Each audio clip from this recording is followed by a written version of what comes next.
Well, welcome everyone. My name is Xander Sprague, and today I'm joined by my good friend, Warren Pearson from South Africa.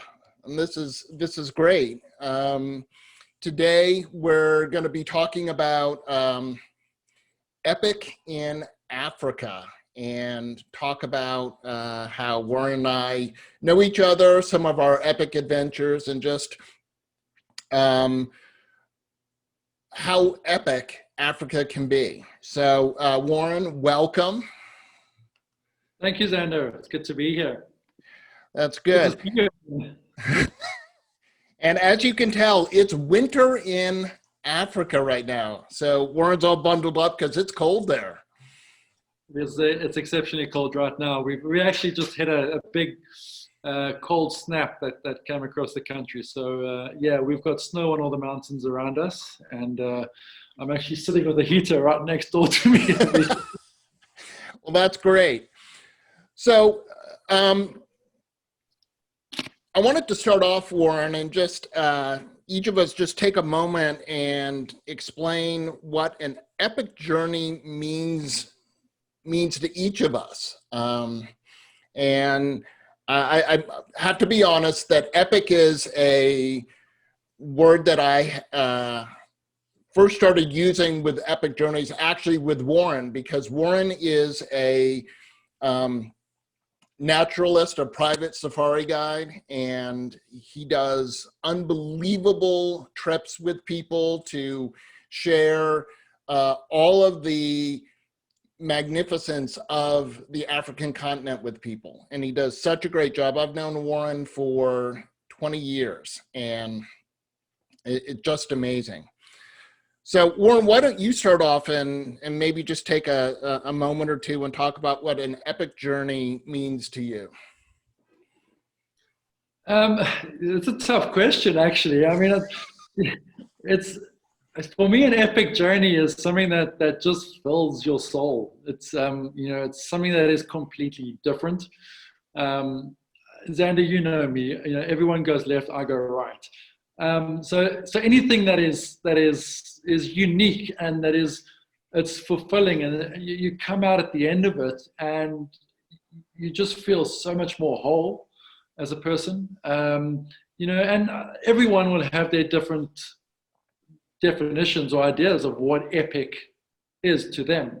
And I was talking to a colleague and a friend the other day saying, what do you like to do? What kind of safaris do you like to lead? And I like to lead these ones where people go into, or people haven't been to, and you're going into these areas that are as much untouched as you could possibly get them. It's areas where people are either too scared to go into, or political situations are a little bit unstable, but for me personally, that's where you get the most enjoyment out of, and seeing these places. And I was talking to a friend about a reserve or a national park up in the Democratic Republic of Congo, which I really love, called Virunga.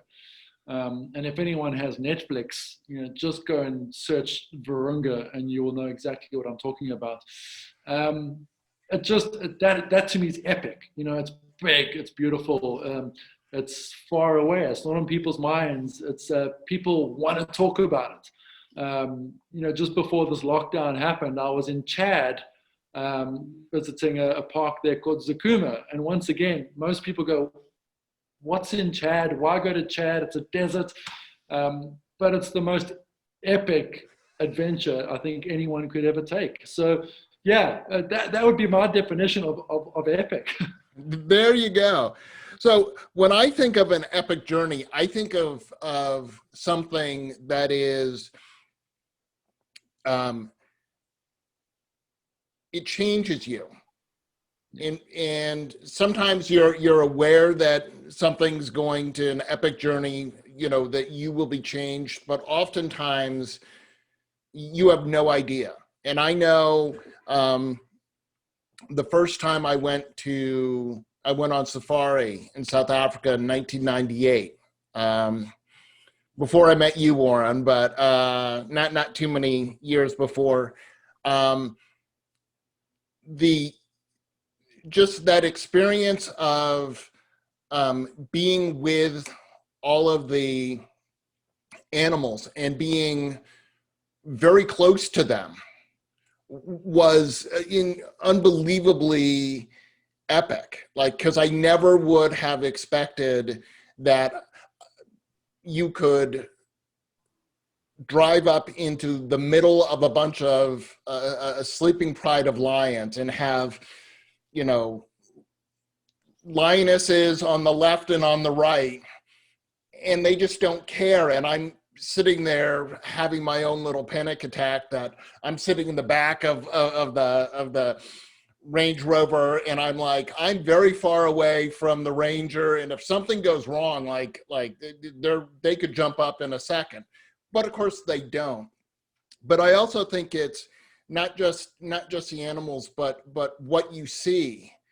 And even though I'm sure a lot of the audience has seen movies where they're in Africa and they're showing it, it's so much different when you see it in person, because the camera only captures this, and there's, you know, just all of that. So that's an epic journey for me, is when you're done, you are changed. And certainly I know that every time I've been fortunate enough to go to Africa, I come back changed.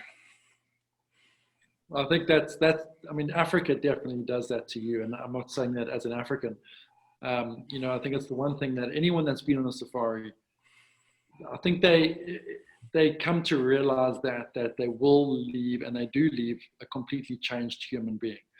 And I like to think of it for most journeys that people take, whether it's to Europe or whether it's to wherever it is in the world, you know, ultimately a journey should change you, and it should make you see the world in a different place, and, you know, find your place in the world. And I think Africa does that probably best. I think you know, everyone talks about Africa of coming home to Africa. You know, all humans originated in Africa, and that's been proven.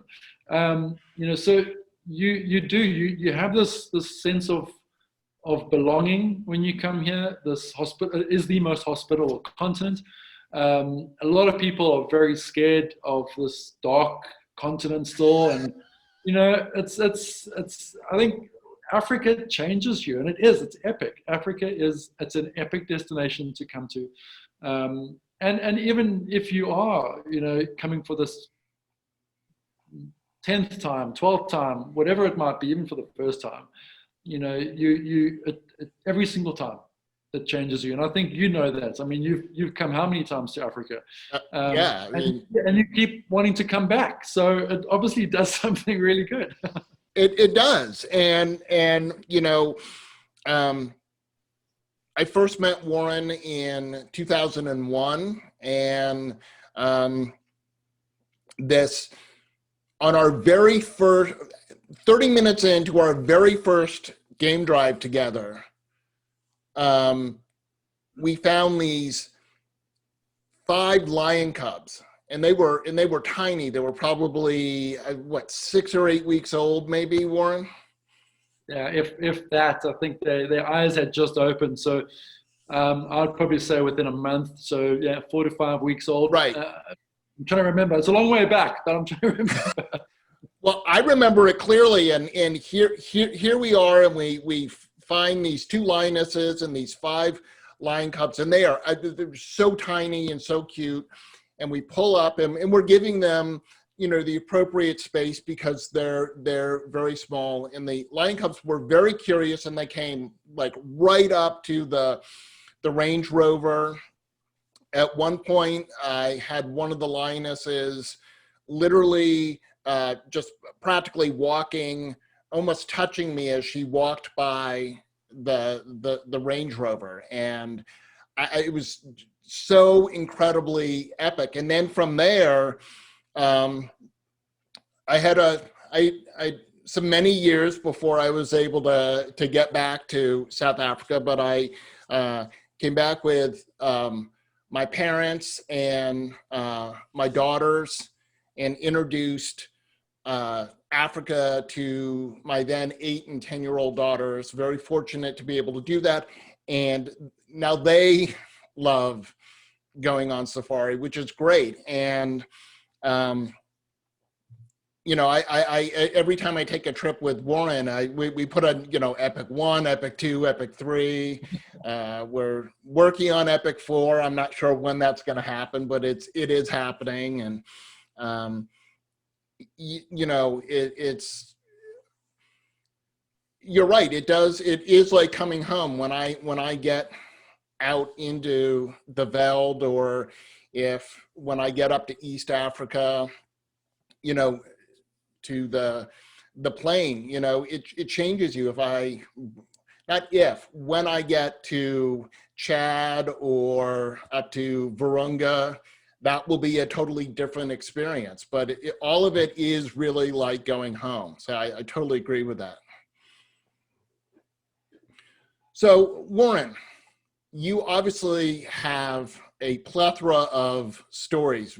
Can you just share like one or two just stories that you think might be interesting about experiences you've had? How long do you have? Where do we start? Yeah, there are so many stories, and it's. I think it more comes from the stories come from a question that normally gets asked. You know, so you know, what happened with this, or what was your most scary moment, or how did you get into what you're doing, or you know, it's all, you know, do you believe animals are anthropomorphic, or you know, there's so many questions that get put out there, and I think this is where the stories then come from. But Xander, I'm trying to think of one really interesting one, and probably the one that comes to mind in this situation would probably be, and it comes down to animal behavior, you know, and it's something that I really love. I love learning about animal behavior. I love, you know, I constantly find myself learning more about animal behavior, and the only way that you can do that is by spending time with animals. You know, I've read so many books, but it just doesn't do it justice. Yeah. And I remember this one instance. I was in the vehicle, so in the game vehicle, the game viewing safari vehicle. I'm in the driver's seat, and the driver's, just to put it into context for everyone, the driver's seat doesn't have a door, so we had our doors taken off. And a lot of people thought that was crazy, but the reason we have that is because it's so much easier for us as naturalists to keep getting in and out of the vehicle all the time without having to open and close the door.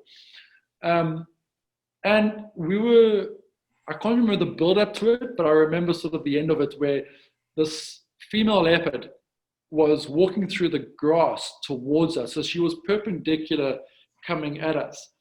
And she was quite a long way off. And I was expecting her to sort of walk and then walk in front of the vehicle and just carry on past us. And the grass was pretty long, and I could just see the tips of the grass sort of just wavering and moving. And this leopard just started to walk right up to where my footwell was, where the running board is. So the running board is where you step up onto the vehicle. Yeah. Right up onto the step. And I'm talking probably 30, 40 centimeters, not even from my leg. And this female leopard, who was an adult female leopard, ended up looking up at me. And as she looked up at me, she looked directly at me, and she turned her head. And then she did the most amazing thing, which I was not expecting. She chuffed at me. Ooh. Now, when a large cat chuffs, and a lot of people and people would talk about tigers chuffing. It's when they're accepting of something, when they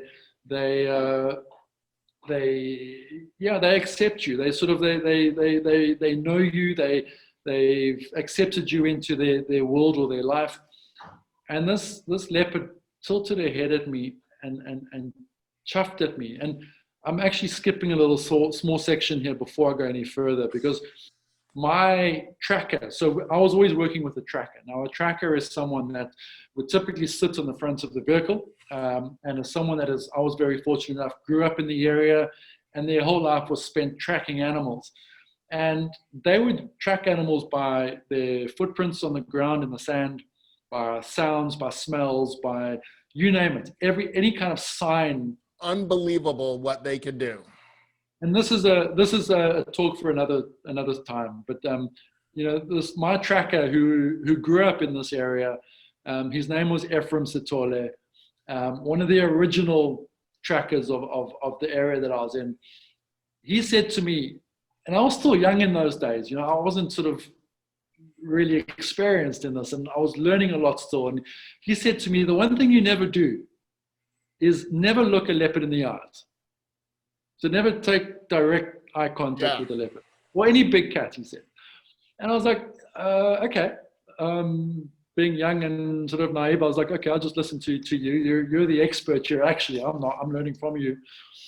And there was something in this moment that when this leopard walked up to the vehicle, I don't know what it was with me. And as I said, I was reading a lot and I was trying to study him a lot. I made that decision to actually look this leopard in the eyes. And I looked at my tracker, and my tracker was like hiding his face away. And as I said, there was something in me, I don't know what it was. And I looked at this leopard, but when I looked at this leopard, and before she chuffed at me, I smiled. But now what's interesting, and this is obviously subsequent to the whole experience, I smiled with my mouth closed. Yep. So I smiled more with my eyes, and I wasn't wearing glasses at the time. So, we're one of the only animals in the world that actually smiles, showing and baring our teeth. Right. Which I think for most animals, it's a threat display. Right. And so I looked at this leopard who was literally 30 centimeters from me, and I smiled with my eyes in my face as much as I could without showing my teeth. And that's when this leopard tilted her head, looked at me, chuffed at me.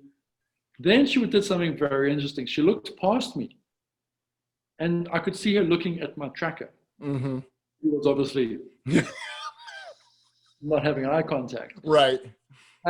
And then the really interesting thing came into it, because the guests that I had that were behind me, there was a lady sitting behind me in the sort of row seat behind me.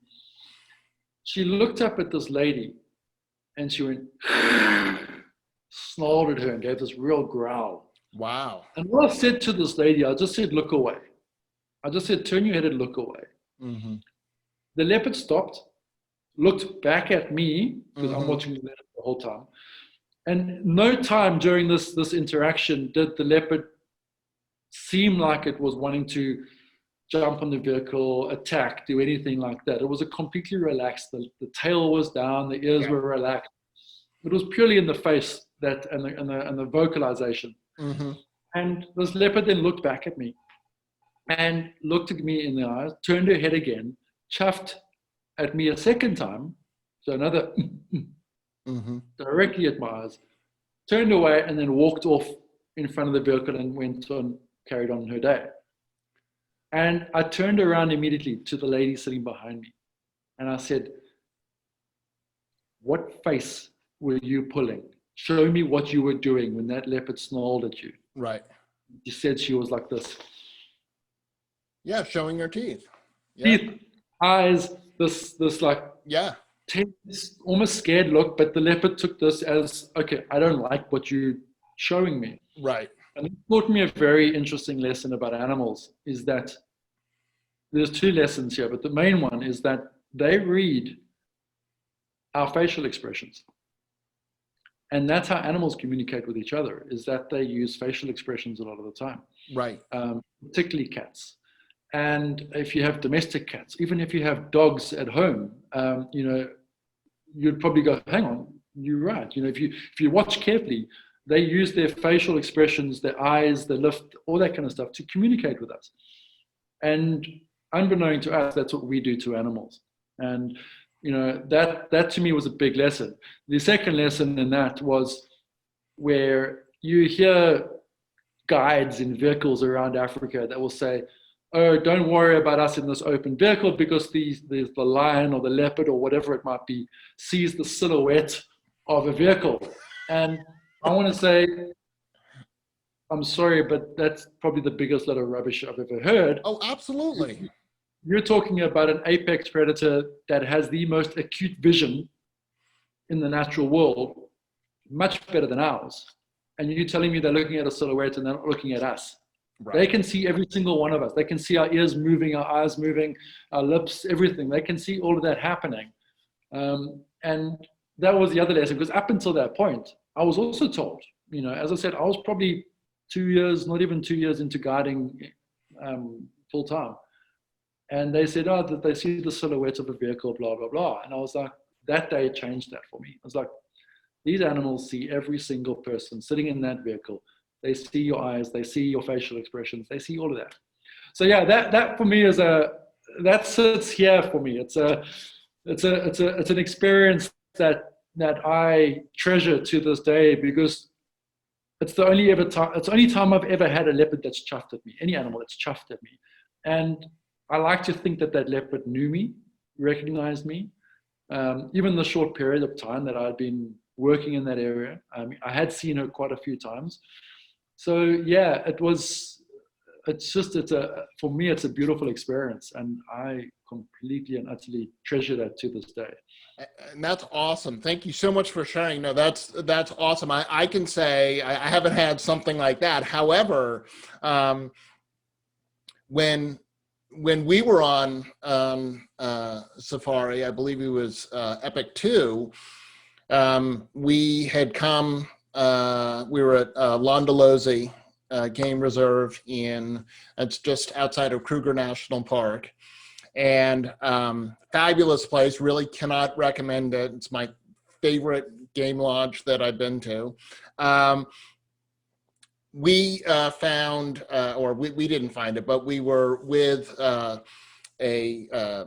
mother leopard and her, I guess, subadult daughter.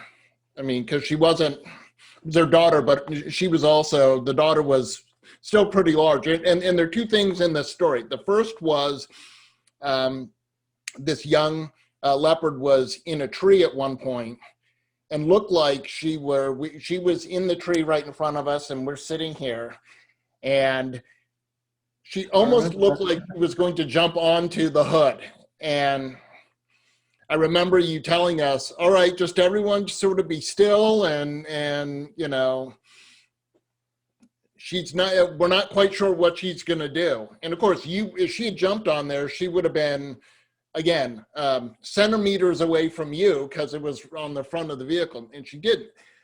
They had killed an impala, and they went off to nap. Now, it is incredible to be with the big cats, but I can tell you that after about 10 minutes of watching a leopard sleep, it's watching a cat sleep. It isn't necessarily the most exciting. For me, I could watch a leopard sleep all day. Well, I know you can, and they will. But anyway, we sat there and we were patient, and that's really one of the key things is,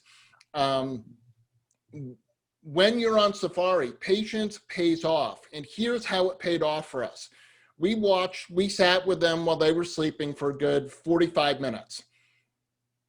Then the mother got up and she walked away, and she came back dragging this impala. And then not 5 feet away from us, there was a tree, and I have video of this where she's bringing the impala up the tree to get it away from any of the other predators that may want to eat it. And that was such an incredible display, such an epic display of beauty, power, because even though all the guts have been pulled out, it was probably still 80 pounds worth of animal that was in her mouth and she's climbing up the tree. Unbelievable. And that happens because we were patient. We waited and everyone else had left. And then right after that, we started to hear all this sound, but we couldn't figure out what it was. And as we're leaving, we discover that there was a crocodile that was one of the biggest, oh my gosh, that it had to be about what, like maybe 3 or 4 meters long. I mean, its head was enormous, and it was in this riverbed where they had killed the impala, and it was eating the entrails and stuff. But oh my gosh, the primordial sound of that in the dark. And even Warren, with all of his experience, was like, I'm not quite sure what that was. So I remember that clearly. That crocodile sound is not a sound you hear often at all. I mean, and yeah, I think it took both of myself and our tracker by surprise, by like, what is that? But that's what I love about what I do, is that I'm learning every day. And yeah, I've been doing this for over 20 years, but I'm still learning. And I'll go to a new place, or you'll see a different type of animal behavior that you're like, hang on, I've never experienced, or I've never seen that before. And it's a kind of a, I don't know, it's an experience of, it's an epic experience of just constantly learning. And that's what I love about it. But Xander, you hit the nail on the head, and if I could say to anyone that's listening to this, if you go on safari, whether it's your first time or if you've been before and you go back, patience. And if you don't have patience, I almost want to tell people, don't go on safari, because it's, I see it, we've seen it, where vehicles will come in and go and come in and go and come in and go. And it's like, hang on, just because nothing's happening at that moment when you want it to happen, well, then nothing's going to happen. So let's go look for something else. And I've had it a few times where, people say, well, listen, nothing's happening, let's go look for something else. I'm like, but nothing else has been found that we know of with the people that we're working with. We've got this beautiful sighting in front of us. Yes, they might be sleeping. Yes, they might not be doing much. But you know what? Let's just experience and enjoy this moment where we are with what we are with. And I can put money down that, every time I've been patient with something, we've seen the most amazing things.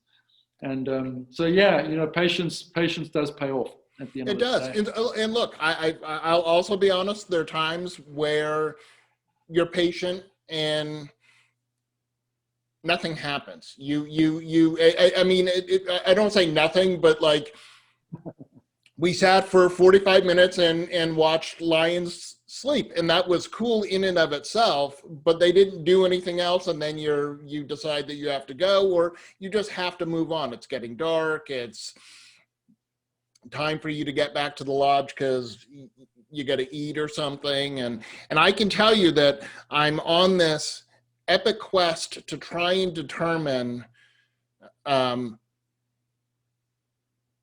how many days you need to be on safari. And I'm coming to the conclusion that there isn't an answer, because every moment you're out on a drive is incredible, and you don't want that to end. You're asking the wrong person that question. No, I get that.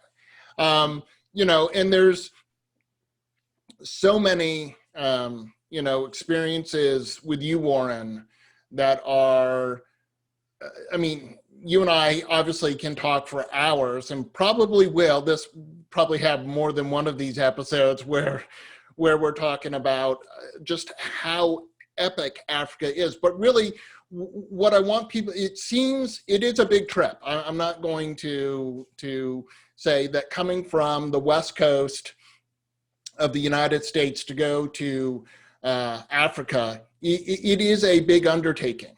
However, every person that I've met, when I could talk about safaris like all day long, and how awesome they are, and how excited I am. And then I've had some friends who went, and when they got back, I couldn't wait to talk to them, and they're gushing just as much about how incredible it is. And it is. In some ways, I can explain it very eloquently. So can you, Warren. But there's something to be said for experiencing it.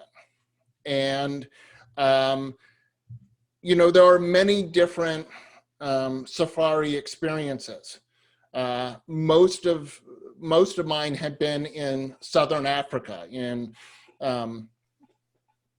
Botswana,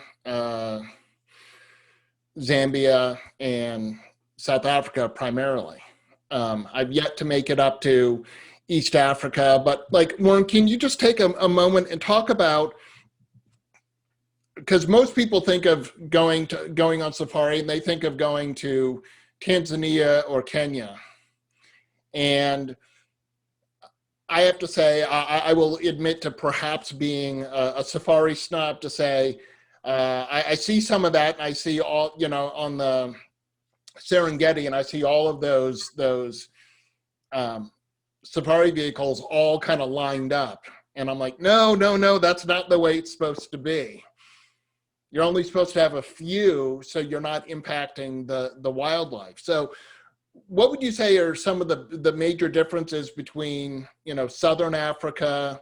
Because I know Botswana it controls very much how many, game camps there are, how many people are actually on safari.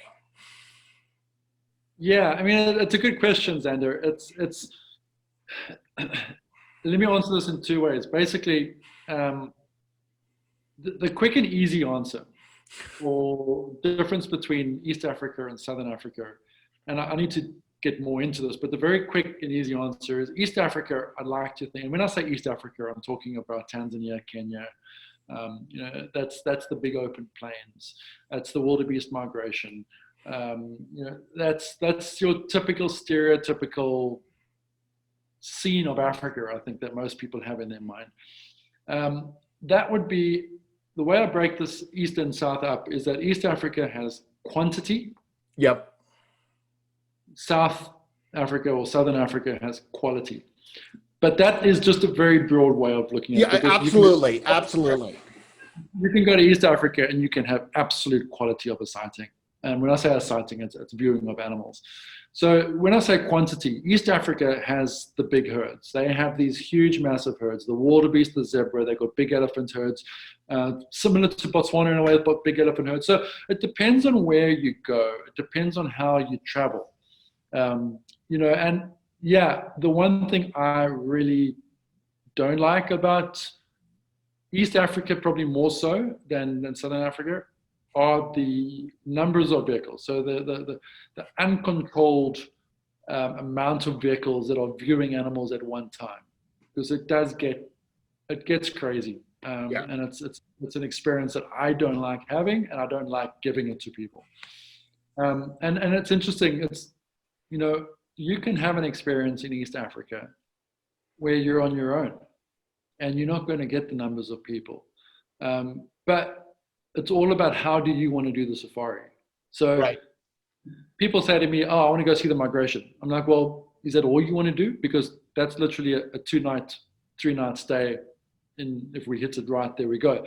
So do you want to see anything else? Because if your mind is tunnel vision towards, I want to see the wildebeest migration, then yeah, okay, well, we might have to be flexible. We might have to do this. We might have to do that. It's all about expectations at the end of the day, what people want. So it's a tough one, because yeah, I'm doing another talk at the moment, and I think you've been following them. It's with a company that pushes low season travel and why travel to areas in the low season. And that to me, it speaks wonders, because I always think, the high season has got a lot of people traveling. The low season, typically not a lot of people traveling. And the price is also typically cheaper. Right. The weather might not be what you ideally want it to be, but you know what? There's so many other benefits to it as well. So I think let me just break this down just to end off the differences between not just East Africa and Southern Africa, but it's about private conservancies and national parks, because that's what it comes down to at the end of the day. So a national park is a park that is controlled by the government of the country. There's no control of typically how many vehicles go into a national park a day. Mm-hmm. So for a lot of governments, I hate to say this, is that they want to get as much out of it as possible. So they're going to push numbers. If they can put the more numbers through, the better. That's where their income is coming from. Where the private conservancies or the private reserves, they're limited. They limit themselves in the sense that they want to have quality private viewing of animals, little amount of people. And most of these conservancies, they don't allow more than 3 vehicles to view any particular animal at a time. Yeah. So, you got to choose to go where you want to go. And if you want to go to the Masai Mara is a national park, but there are private conservancies around the Masai Mara. And, a lot of people say, well, let's go to the Masai Mara because it's been marketed so well, it's been sold so well. The same thing with the Serengeti, it's a national park. But yeah, you're going to get numbers. And, you come to South Africa or Southern Africa, you go to the private reserves of Kruger, we spoke about with Londolozi, for example, in the Sabi Sands, it's actually part of the Greater Kruger National Park. Right. So it's a continuous ecosystem. I think it's close on about 5 million acres of land. But where you're going, it's private, and they limit the amount of vehicles that go there. So yeah, it's don't be put off by the numbers of vehicles that you see in East Africa, for example. A safari can be done, and I really try my utmost to have a safari where we're not seeing a single other vehicle, if we can. Right. No, and it's funny you mentioned expectations. Like, what are your expectations? And it's funny because one of the things that when you first go on safari, if you're in South Africa, you probably go to Cape Town and you go to the Cape of Good Hope. And I remember the first time I went, that's the end of the African continent. And I didn't think that I had an expectation. However, I get there and I'm looking, and there's just some rocks in the ocean. And I'm not sure what I expected, but I guess I sort of expected sort of this Monty Python-esque, there would sort of be a tent with like the banners and Klieg lights and a deep voice that said, the end of the African continent. And it's not that way. Frankly, you could be standing on any rocky promontory looking out at the ocean. So it's so funny because you go, oh my God, the end of a continent. And that perhaps unrealized expectation that it was going to be somehow much more majestic and magnificent. Not that it isn't, but it's just funny. And you're right. I think, and it's hard to say what expectations do you have, because I know that even though I've been on safari, I know you know this, Warren, you don't really know what to expect when you go on safari. When you go on a game drive, you have no idea what you may see. But I think that's the best part of it, is that, and I always try to get people to get their expectations as low as possible. Yeah. Not to have these high expectations, because if you have these high expectations of what you've seen on National Geographic or Animal Planet or anything like that, that's been packed into 1 hour, most of these documentaries have taken 5-6 years to film, to be put into 1 hour. And if you're expecting 1 hour of wham, bam, boom, boom, boom, you're going to be disappointed. And I think getting back to what to expect on a safari is don't expect anything. Just expect to be in nature. And almost the animal sighting is almost the cherry on the top for me. It's kind of like you're in this beautiful environment. You're coming back down to, Mother Nature at the end of the day, and just letting Mother Nature show you what's out there and what she has, and this system that we are actually part of, and how we need to actually be part of it more, not how we've separated ourselves. And I'm hoping that this pandemic has helped a lot with that, and it's going to help going forward. But I think the expectations is don't have expectations, because every single time you go out there, you don't know what's going to happen. You don't know what you're going to see. You might not see a single thing, but you might see a ton of animals the next day. It's hard to say. And it's a book that still needs to be written. Every day is a new page that still has to be written. Yeah, absolutely. Absolutely. And it's, I mean, I love getting out there and seeing stuff. And one thing I can say is that when you're with Warren, if you are lucky enough to get some of his valuable time to go on safari with him, which I highly recommend, there are things that Warren may set up for you that you aren't necessarily sure about, but turn out to be unbelievably epic. And the last year when I was on safari, we got to spend the night out on this. The rangers use it. It's this elevated platform, and we were out, just us in the bush. And one of the things that I found amazing, although again, I guess expectations, and then you shouldn't have expectations, was that it was going to be like really noisy, with all the animals going around and stuff. And it was unbelievably silent. And when I thought about it, when you and I were talking about it the next morning, I was like, oh my gosh, it was so much quieter than I thought. I mean, I think we heard some hyenas briefly, and maybe a leopard or a lion roar, or something.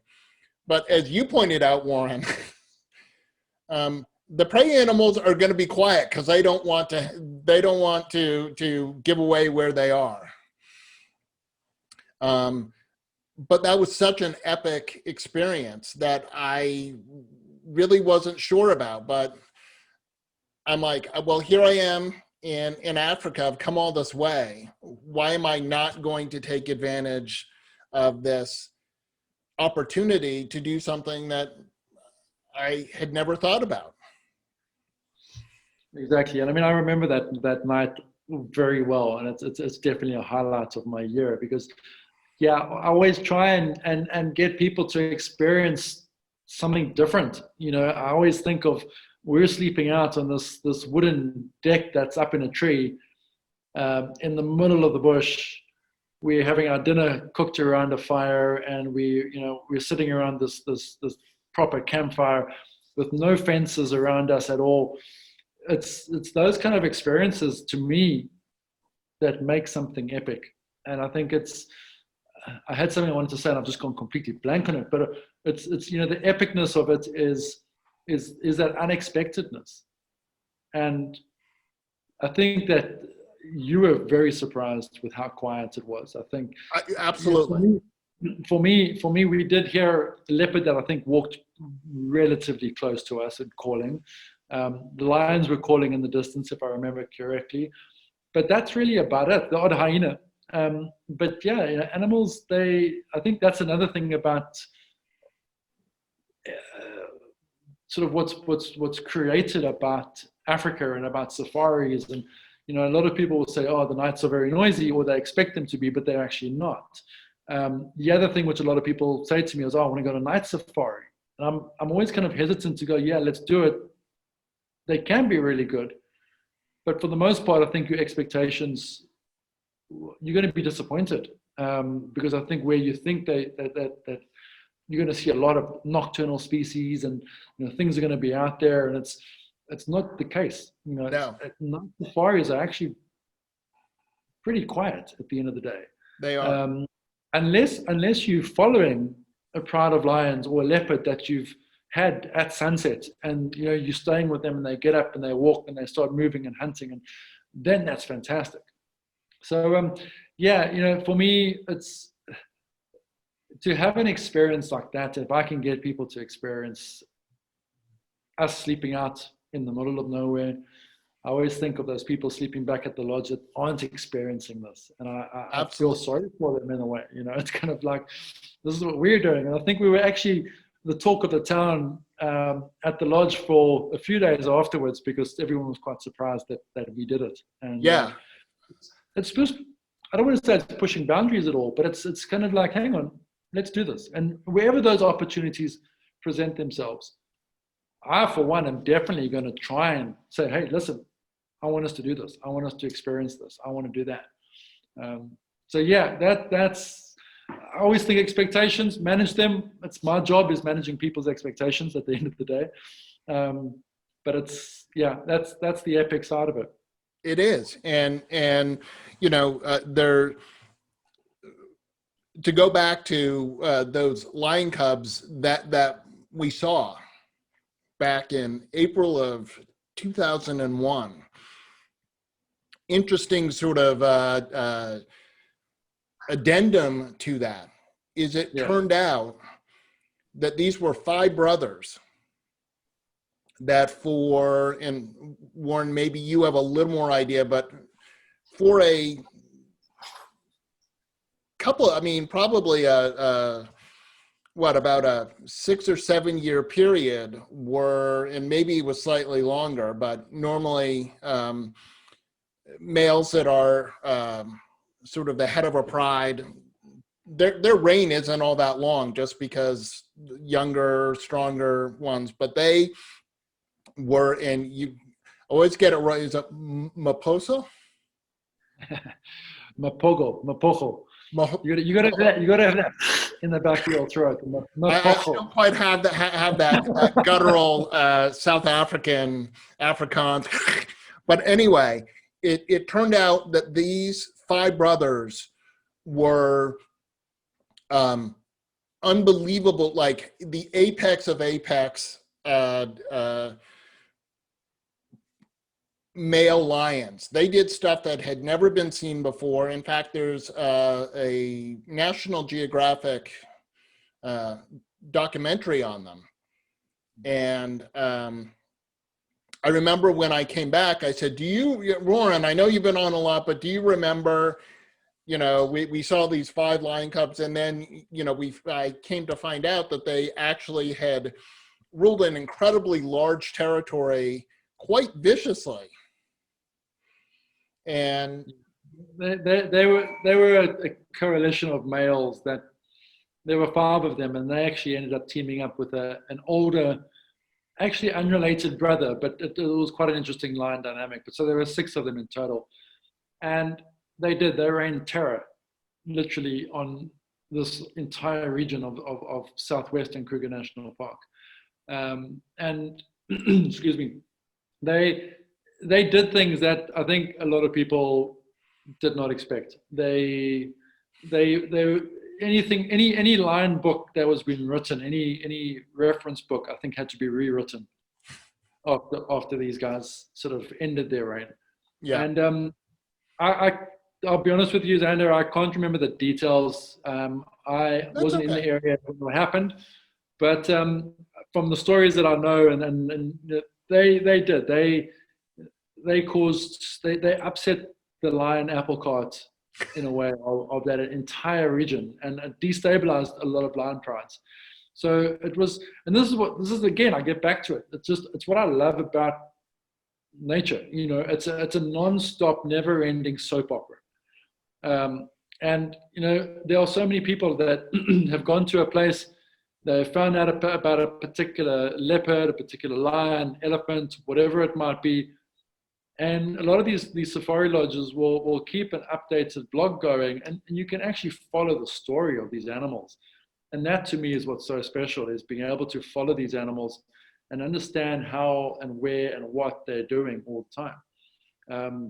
And the story about these 5-6 male lions, yeah, I mean, I think they made a lot of men out of boys of the rangers and the guides that were working with them at the time, because you had to treat them very differently to, I don't want to say a normal lion, but yeah, to most other coalition males or anything like that. Again, one of the things that the stories I heard was that they were, and I believe that this was captured on video, was they drowned a hippopotamus.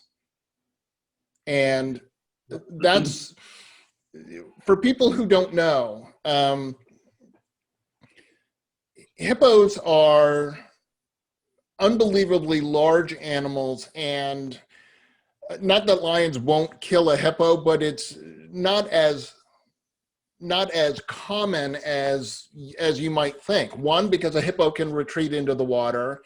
Two, a hippo has unbelievably powerful and large mouth that if they got a hold of a lion would kill it.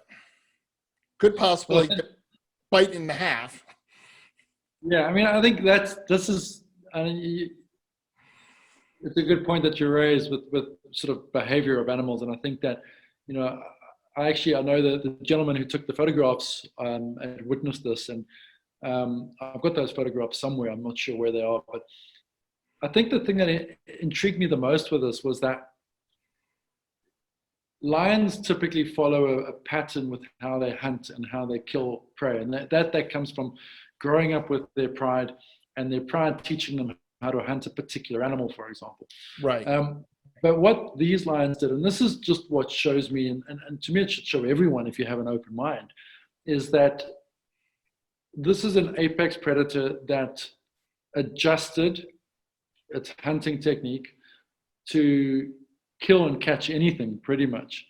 And the intelligence factor in this, and when people say, are animals intelligent?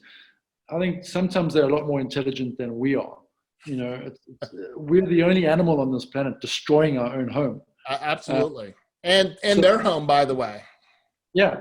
And you look at these male lions, and if I remember correctly, there were 3 of them at the time, or maybe there was a 4th one if I remember correctly, but they knew that to kill a hippo, and this hippo wasn't badly injured, but they knew that they had to get it away from deep water, and they knew that they had to hold the head down. So I remember this photograph of 2 males, one on either side of the head of this hippo, holding it down with their body weight into the water, drowning it.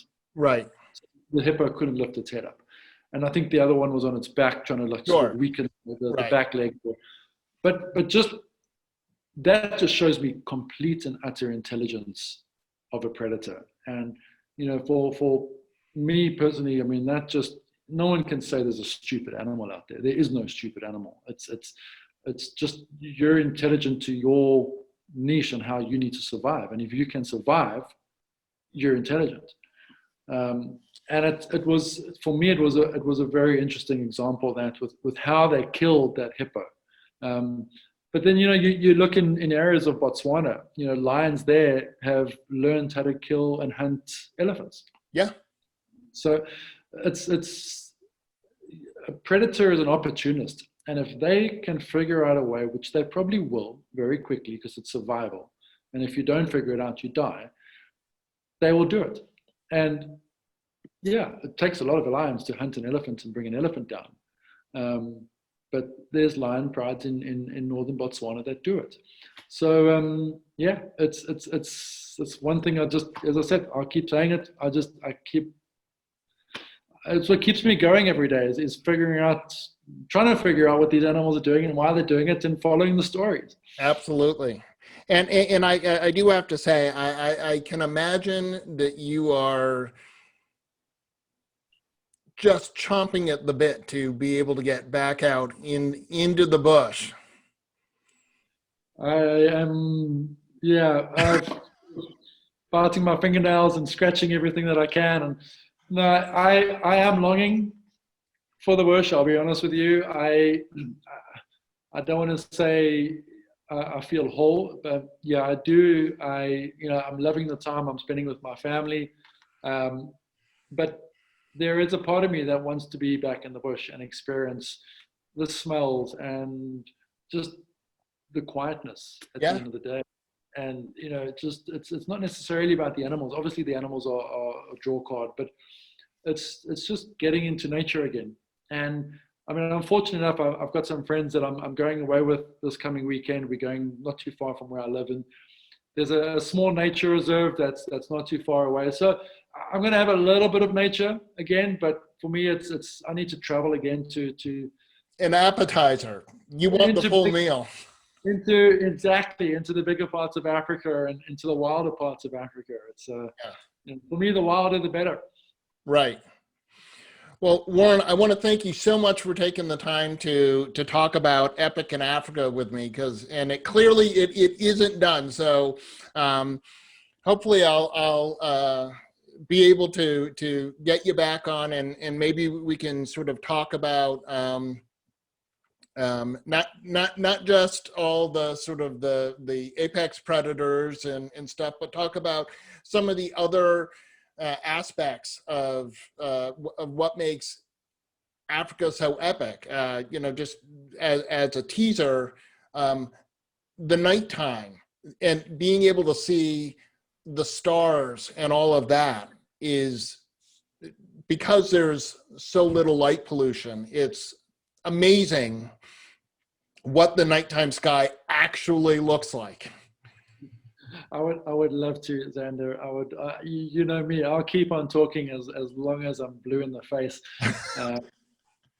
So yeah, I would honestly, I'd be honored, and I'd love to join you again. And I thank you for the time, and it's been fantastic chatting to you again. I love talking to you. So it's a good catch up, and it brings back a lot of good memories. It does, and I think you agree with me that Epic begins with one step forward, and it is really, if you ever want to get to Africa and experience this, it begins with one step forward, which is to make that decision that here's something that I want to try and make happen, and then you start to figure out how you're going to do that. So Exactly.